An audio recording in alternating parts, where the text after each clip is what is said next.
Hi, I'm Yolanda Churchwell, and welcome to today's 5-minute March Power Play. Today's topic, we're going to be talking about how to reduce the learning curve for new employees because we want to help them become more productive faster. Okay? All right, so let's jump right in. Onboarding, whether you're bringing on one person or an entire team, is very important. What does this process look like? First of all, do you have a process? And secondly, is this process up to date and ready to be used? We want to be able to speed up new hires transition because that is the key to maximizing your team's efficiency. Onboarding should never feel overwhelming. Never. Okay. We want to make sure that you have a streamlined process in place to keep new hires from spending too much time trying to figure things out. When I moved to education and training at the IRS, they gave me a check sheet because the person who was above me wasn't reporting for 3 weeks. And they said, here's a check sheet, it has your training on it. It was a list of some online training. It had some workshops that I was going to have to do with the person who was coming on 3 weeks after me. It had some little snippets, it had some checklists, and I was told, just go figure it out.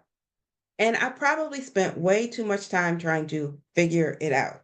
So it's very important that you have everything in place so that your employees are not trying to figure things out and they can get to work faster and be able to do the things that they need to do in their job position.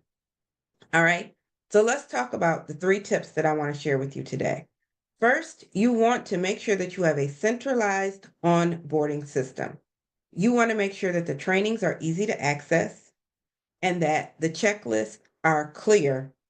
There's a clear path from day one forward.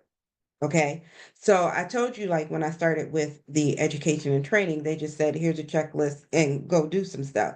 But when I came into the IRS initially, they had things set up for the first 2.5 years. You knew exactly what you were doing for the first 2.5 years, whether you were going away to a training class, whether you were working in your local office, whether you were doing some online training, whether you were in workshops, it was all spelled out for the first 2.5 years of your service.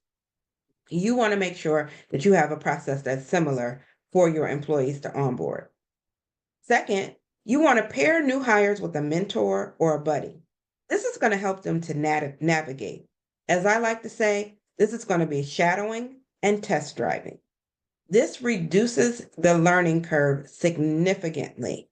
It's a lot easier for someone to learn sometimes from someone who's doing the same job as them than it is from the person who oversees them. Sometimes people are afraid to ask questions or make mistakes because they think that it's going to be held against them. But when they're working with someone on that team, it allows them to have the freedom and it allows them to build rapport so that you'll have better team management, better team working, interacting between the members across the board. Okay. And then third, and I think this is really important, allow your new team members to just jump right in. I've said it before, I'll say it again. The best way to learn a job is to do a job. Okay. So have ways that they can jump right in. The best way, I believe, is to have a combination of a mentor and a jump right in. Okay. But you can read the full article for more details about that. So those are the 3 tips that I want to share with you today. Make sure that you create a centralized onboarding system, pair new hires with a mentor or a buddy, and allow new employees to jump right in. So your actionable strategy today is going to be to review your onboarding system to see if you have these 3 aspects. Which one are you lacking on the most? Which one are you going to take some time and get to work on today to improve it?